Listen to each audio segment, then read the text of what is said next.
अम्बेडकर जी जो आज हम लोगों के लिए करके चले गए, कोई धरती पर ऐसा सपूत नहीं है जो बाबा साहेब जैसा काम करके जाए। आज तो आप लोग देख रहे हैं संविधान के नाम पर लोग कह रहे हैं कि संविधान बदल देंगे। अरे वो समय इतना बड़ा बड़ा विद्वान लोग रहे तो लिख पैबे ना कैला। लोग आज 4 दिन से बड़का विद्वान हो गए लोग कि संविधान के बदल दिलो। संविधान के बदले खातिर बड़े बड़े लोगन का पानी पसीना छूट जाए। एक यानी हाई स्कूल में 3 साल फेल, हमें एगो इंटर में 3 साल फेल।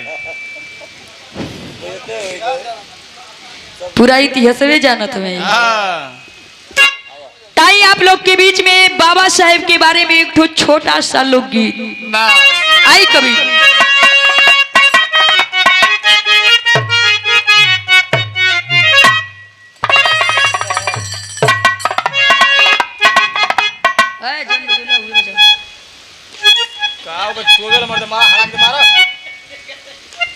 लगे लटो अरे हम जन बजोला हुए बजावा ना।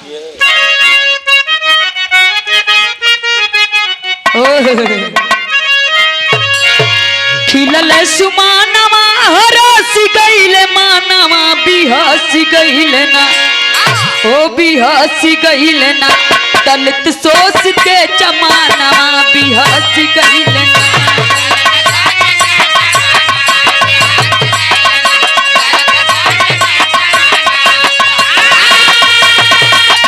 क्या बात है। दलित सोच के जमाना बिहार गई ना।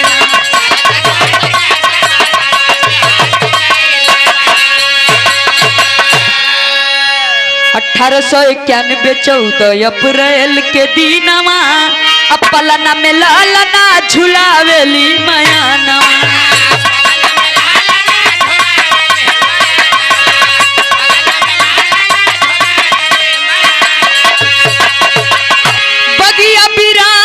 सुघर अरे बगिया बिरान सुघर लागे गुलसानमा बिहसी गइले ना, दलित सोच के जमानमा बिहसी गइले ना।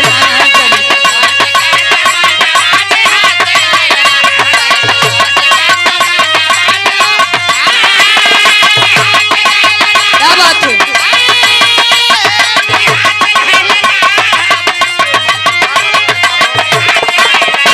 दलित सोच के जमाना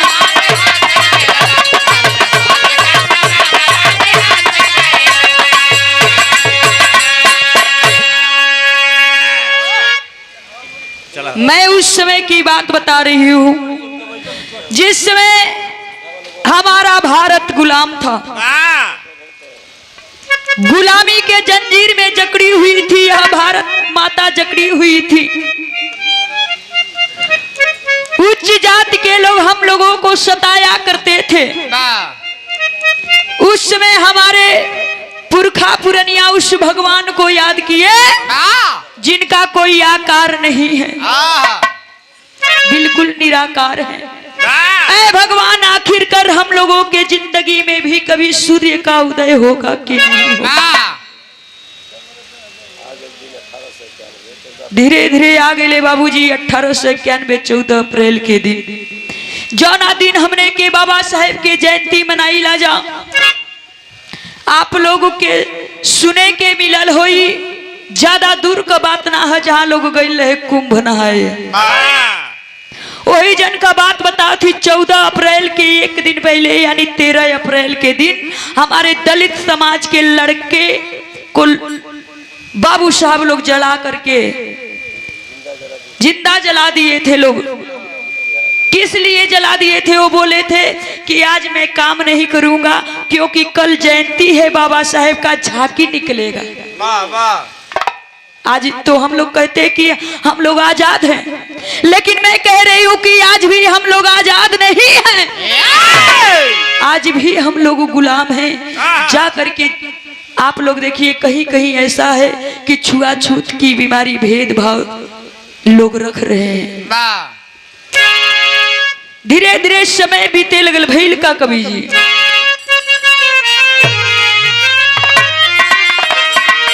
अरे कुछ दिन बाद भैली माई के मरनिया, अफुआ मन चूला कैली उनकी पलानिया।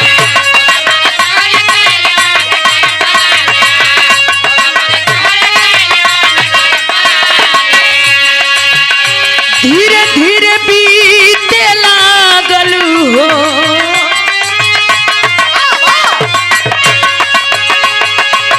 धीरे धीरे बीते लागल खुशियन में दीनमा बिहस गइल ना।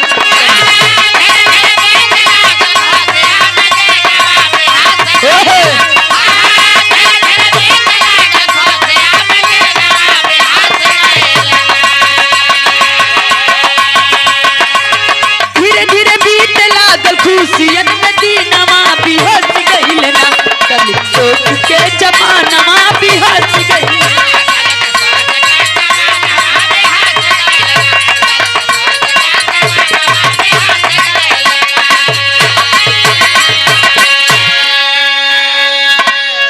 ए बाबूजी, धीरे धीरे समय बीतल। कुछ दिन बाद हमारे बाबा साहब भीमराव अंबेडकर जी की माता का देहांत हो गया। उनकी बुआ थी जिनका नाम मनचूला बताया गया। उनका पालन पोषण की हमारे बाबा साहब भीमराव अंबेडकर जी उस समय अपनी पढ़ाई को आरंभ किए, जिस समय छुआछूत की बीमारी थी। छुआछूत की बीमारी चरम सीमा पर चल रही थी। उस समय हमारे बाबा साहब भीमराव अंबेडकर जी पढ़ाई किए, जिस समय चलने का, बोलने का, बैठने का, इकट्ठा होकर 10 लोगों को बात करने का अधिकार नहीं था। आज तो हम लोग बलिया के धरती से आए हुए हैं यहाँ पर बिरहा गाने के लिए। आजमगढ़ की धरती से यहाँ पर आए हुए हैं हमारे गायक महोदय जी बिरहा गाने के लिए। उस समय हम लोग जब घर से निकलते थे, हमारे गले में हाड़ी टांग दिया करते थे लोग, पीछे झाड़ू लटका दिया करते थे कि आगे आगे चलते जाएंगे और पीछे पीछे उनके पैर का निशान मिट जाएगा। गले में हाड़ी इसलिए टांग दिया करते थे कि हम लोग नीचे थूकेंगे, क्योंकि हम लोग अछूत हैं। हम लोग थूकेंगे तो हाड़ी में थूकेंगे। बाहरे कोरोना काल आप लोग भी देखले हो कब जा, आप लोग भी कोरोना काल देखले हो कब जा कि हमने 2-4 महीना में परेशान हो गए जा। लेकिन बाहरे हमारे पुरखा पुरनिया लोग कितने 200 साल तक हमारे पुरखा पुरनिया लोग इस गुलामी के और छुआछूत की बीमारी को सहन किए। हमारे बाबा साहब भीमराव अंबेडकर जी अपनी पढ़ाई को आरंभ किया और अपनी पढ़ाई यानी 32 डिग्री लिए थे हमारे बाबा साहब भीमराव अंबेडकर जी। हमारे बाबा साहब की भीमराव अंबेडकर जी की कलम में इतनी ताकत थी कि वो लोग हमारे पुरखा पुरनिया को 200 साल तक सताए थे। लेकिन हमारे बाबा साहब भीमराव अंबेडकर जी उन लोगों को 2000 साल तक सता सकते थे। लेकिन हमारे बाबा साहब भीमराव अंबेडकर जी ऐसा नहीं किए। संविधान लिखे तो सबके लिए सम्मान लिखे, जहां इंसान इंसान में भेद है। हमारे बाबा साहब भीमराव अंबेडकर जी संविधान में लिखे थे कि जहां इंसान इंसान में भेद है उसी का नाम वेद है, और जहां इंसान इंसान समान है उसी का नाम संविधान है। लिखे बड़ल कवि जी।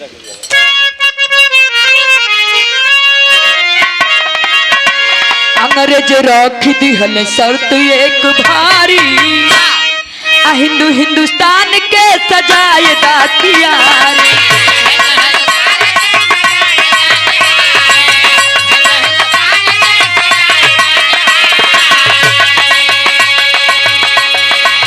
लिख दिहल बाबा भीम,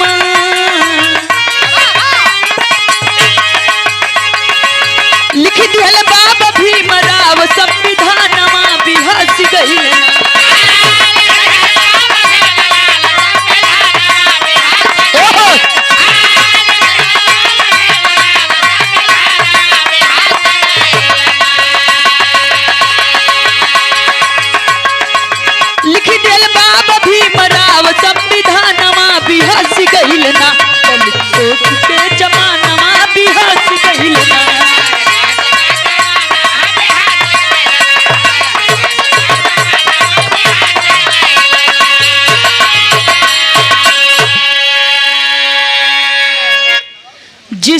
हमारे देश को अंग्रेज छोड़कर जा रहे थे, उस समय लिखित रूप में कानून व्यवस्था मांगे थे कि हमारे चले जाने के बाद आप अपना देश कैसे चलाएंगे। उस समय गांधी जी, नेहरू जी, जिन्ना जवाहर जी, ये सब लोग पढ़ले लिखल रहे लोग, लेकिन ये लोग जा करके बाबा साहेब भीमराव अंबेडकर जी के पैर पर गिर करके बोले कि बाबा साहब आप तो बहुत ज्यादा पढ़ाई करके विदेशों से पढ़ाई करके आए हुए हैं, आप ही की बस की बात है, अंग्रेजी लिखित रूप में कानून व्यवस्था मांग रहे हैं। तत्काल उसी समय हमारे बाबा साहब भीमराव अंबेडकर जी 72 घंटे में छोटा संविधान लिख करके अंग्रेजों के सामने रखे, तब हमारे देश को छोड़कर अंग्रेज चले गए। वो अंग्रेजवन ले ज्यादा आज हमने के कुल सतावतन सही ज्यादा कुछ आप लोग से का कहे के बाद। हमारे बाबा साहब भीमराव अंबेडकर जी आज तो हमने लइकन के कापी देती जा, गाड़ी घोड़ा देते जा, मोबाइल देते जा, पैसा रुपया देती जा, फिर भी लइका हमने को पढ़ल लिखल नहीं कर सोचा। 8वीं पास कर लेते से तो कहते से ये माई तनी बाबूजी से कहो ना कुछ पूंजी दे दे तो टेंटे का दुकान खोल लेती जा, डीजे की दुकान खोल लेती जा, लवंडिया लंदन से लाएंगे, रात भर डीजे बजाएंगे, बड़ा फायदा है। अरे मैं यह कहना चाहती हूँ कि पढ़ लिख कर बाबा साहेब जैसा बनिए। इस परिवार में देखिए कितने लोग शिक्षित हैं, और आप लोग ऐसा, हम लोग जा करके बिरहा बहुत गाते हैं, लेकिन ऐसा परिवार हम लोग अभी तक देखे नहीं थे। यहाँ पर जितने लोग बैठे हुए सभी लोग शिक्षित हैं, पढ़े लिखे हैं, सम्मानित बैठे हुए हैं। हमने खुद कुछ मंच से कहले में हिचकिचात ही जा कि कुछ शब्द हमने से गलती न हो जाए। हम लोग के शिक्षित बनी जाए। अरे तू तो पीएल पी हवा, ई कौन पढ़ाई हो? पढ़ल लिखल पाड़ा गैल का कभी जी।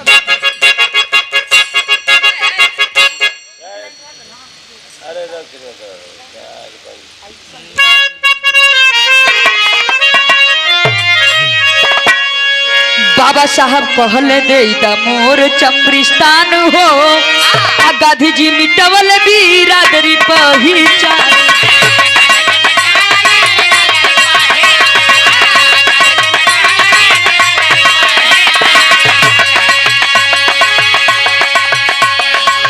भैली सगाई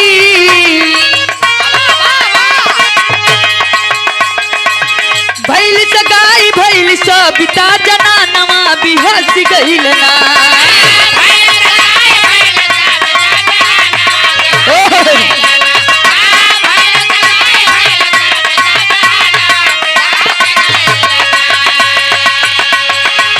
भैली सगाई भैली सबिता जना नवा बिहस गइल ना, दलितों के जमानवा बिहस गइल ना।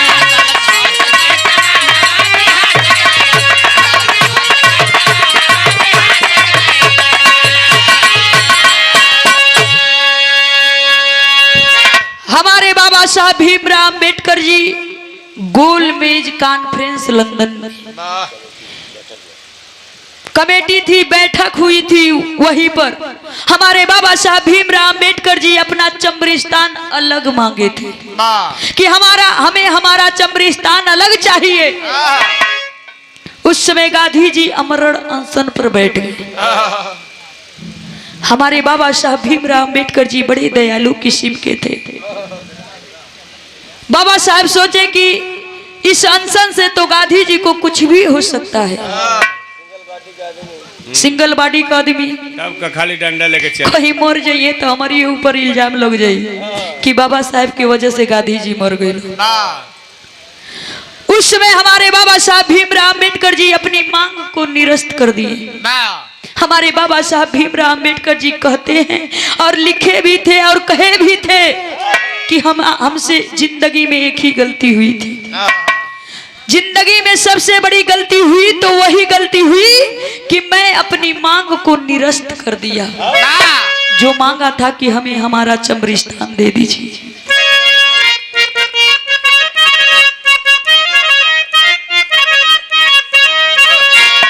कि मिली कब असली अधिकार यही देशवा में।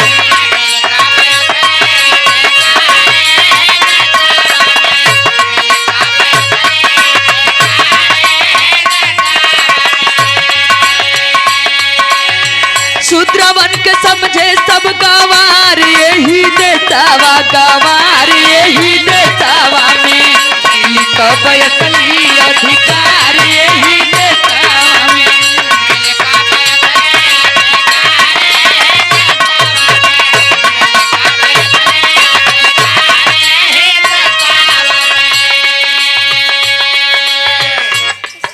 आज हम लोग इंतजार कर रहे हैं कि इस देश में हमें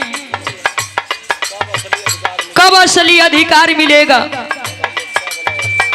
कब हम एकता बनाएंगे। हमारे बाबा साहब भीमराव अम्बेडकर जी जिस समय महातालाब की लड़ाई लड़े थे, उस लड़ाई को लड़े थे ये केवल एकता के बल पर उस लड़ाई को लड़े थे। आज तो हम लोग जाति पाति भेदभाव में पड़े हुए हैं, इसी चक्कर में फंसे हुए हैं। यही तरह एगो बात हम याद पड़ गई हो। हेलो गायक महोदय जी, हेलो गायक महोदय जी, आपका ध्यान किधर है? झूठ मत बोलिए। अभी हम लोग मंच पे देख रहे हैं, मैं 3 बार बोली हूँ। तनी हमारी ओर ध्यान दे ले जाएगा।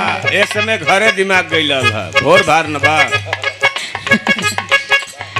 जौना समय हम सीखत रहली, कवि जी हमरे लिया के गइलन।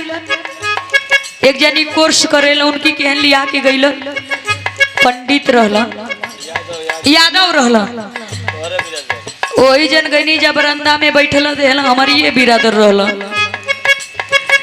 बैठली जा तो वही जैसे ताखा पर से यानी पटनी पर से गिलास उतरला, जैसे बुझाए कई साल का रखल, कई साल का माजल धोवल रहे। वो गिलास के उतरना और लेके गईलन, अंदर से जाके पानी भर के लेके आवत में पिए के देहलन। कभी जी तो पी लेना, हम ना पिए ले। वहां से चले वो हमनी के लिया के गईला। एक जनी मुसलमान हमें सुरतुजा ढोलक मास्टर गईली जाओ जाइन, हमके बड़ी तेज प्यास लगल रहे, पूरा बकरी उकरी खूब रहनी सब। गईनी हो जाइन, स्टील के गिलास में पानी लेके अलन, मिठा भी लेके अलन, पी लेली पानी। तो कवि जी के साइड में ले जाके कहते कहो कवि जी, हम तो प्रेम कला के पनिया देनी है तो ना पियनी हो, आई मुसलमानी के घरे आके पानी पियती। कवि जी कहला ओकर जवाब तो उहे न दई, हम तो कुछ ना कह सकीला, काहे भाई तोहरे घर का पानी ना पियल। हम कहलिए भैया उहे गिलसिया तू अंदर उठा के रखले रहता, चाहे 100 साल का रखल माजल धोल होके, चाहे 2 महीना का, चाहे 1 दिन का, खंगार के दे ले रहता तो पी ले रहती जा। अब हो जाइन हमने के ही तू जतावत हवा कि हमने का तोहरे बिरादरी के रहे वाला नहीं की जा। अरे छुआछूत की बीमारी अब कहाँ बा, आ सरल घर में रहना। ऐसा भैंसियों का घर ना रहेला। लेकिन आज भी हमारे समाज में लोग ऐसे ऐसे लोग हैं जो छुआछूत को, भेदभाव, जाति पाति को मानते हैं। लिखे पड़ल कवि जी, बाबा रविदास जहिया दिहले रहले ज्ञान हो,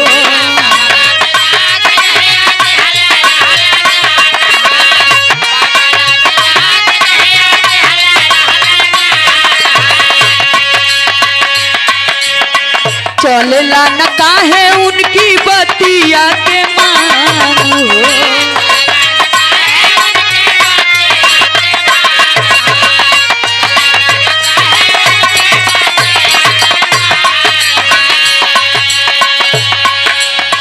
बार बार पड़े तो पे मार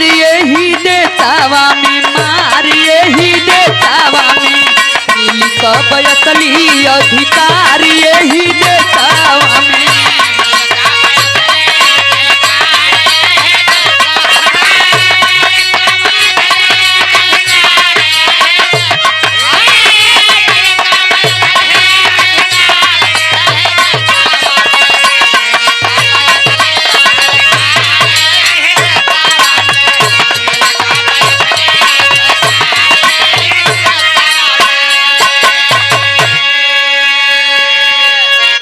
बाबा साहब बाबा रविदास जौन देहले रहले ज्ञान हो।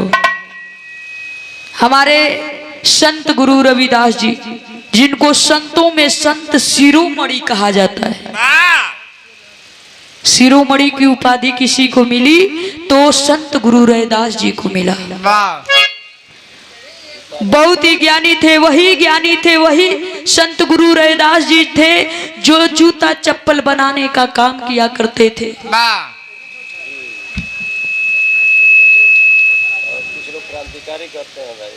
कुछ लोग क्रांतिकारी कहते हैं कि जूता चप्पल बनाने का काम किया करते थे।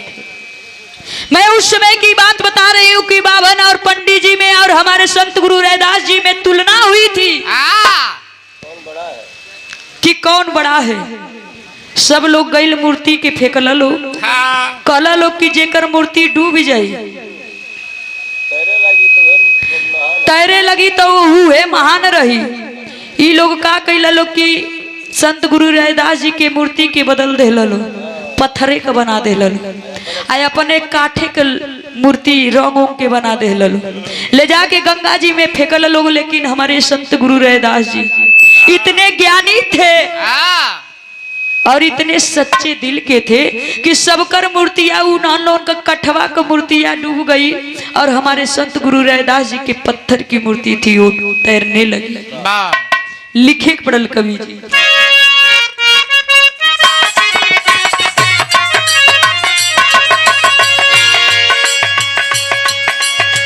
बाबा भीमराव लड़ले तो हरी लड़ाई,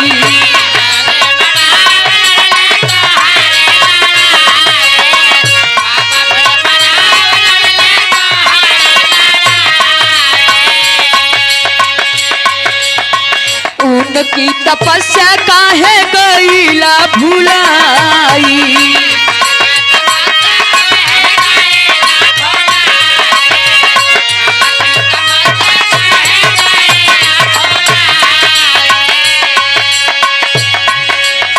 संविधान दिहले विचार यही देशवा, विचार यही देशवा में मिली कब असली अधिकार यही देशवा में।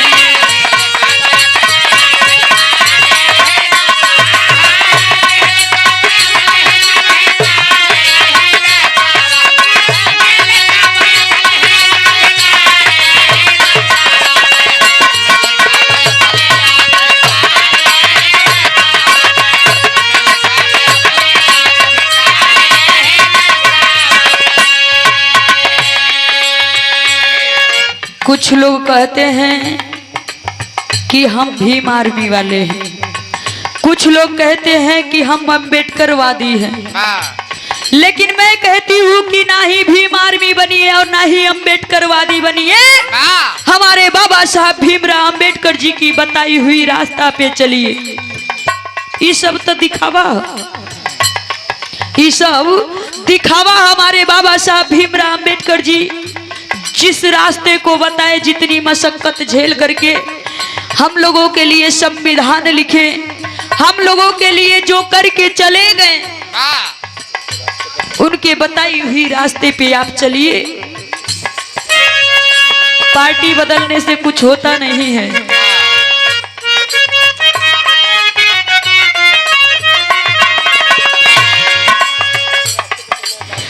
कांसी राम दिहले मायावती के चेताई,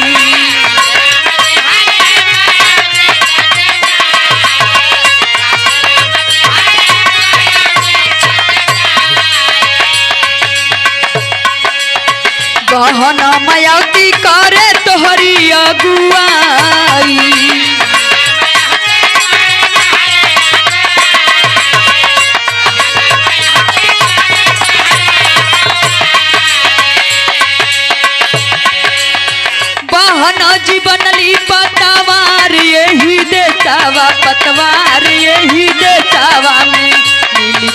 असली अधिकार यही देशवा में।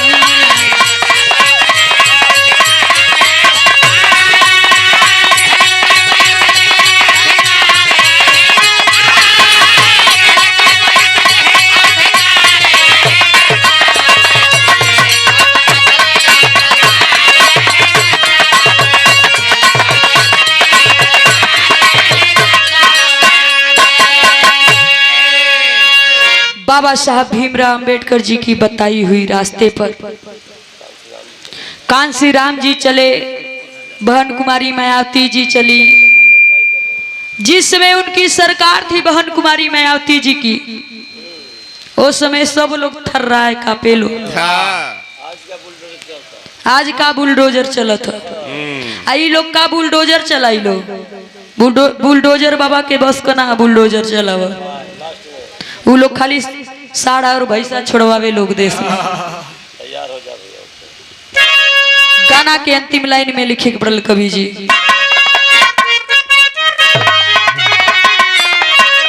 अरे गुरुवर गणेश ले बाए कथा बनाई,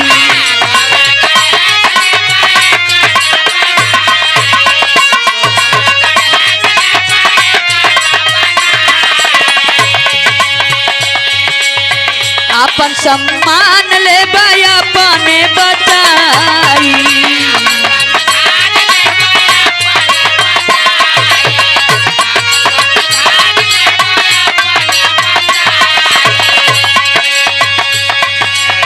छोटे मृदुल होई कब सुधार यही देशवा में। अरे छोटे मृदुल होई कब सुधार यही देशवा, अरे सुधार यही देशवा में। मिली कब असली अधिकार यही देशवा।